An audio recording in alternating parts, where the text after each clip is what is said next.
वकिल संघ सत्याग्रह राज्य आईनजीवी परिषद फैक्ट फाइंडिंग टीम पुरी अदालत स्थानांतर प्रस्ताव को विरोध करी पुरी वकिल संघ चालू रखि 150 दिन धरी सत्याग्रह को बार काउंसिल चेयरमैन मान्यवर सीतांशु मोहन द्विवेदी नेतृत्व में एक 12 जणिया फैक्ट फाइंडिंग टीम आज आसी सत्याग्रही मानकु शुभेच्छा और समर्थन करी कहिले जे कचेरी ठारो कोर्ट को अलग करबा विचार और न्यायर परिपंथी कौनसी कारण नथाई वकिलों सह किंबा बार सह आलोचना नकरी एकपाखिया निष्पत्ति वकिलों पई अपमान अटे।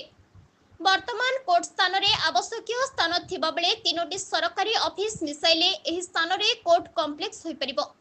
पुरी रे जो जगह को नेबा पई निष्पत्ति करिसंती ताहा कटकणा थिबा सत्वे किपरि स्थानांतर करिवे ओ काहेकि करिवे।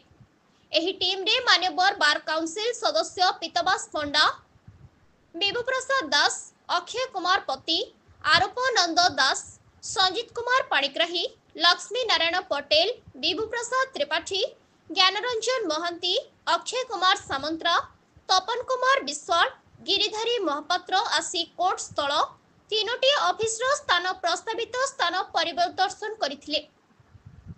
एही प्रसंग रे मान्यवर ओडिशा उच्च न्यायालय मुख्य विचारपति समेत ओडिशा मुख्यमंत्री, राजस्व मंत्री और आईन मंत्री को देखा करे तांको रिपोर्ट देबे बोली कहिसेंती। आली एनिशन केस द्वारा प्रस्तावित स्थान को नापसंद करिथिले।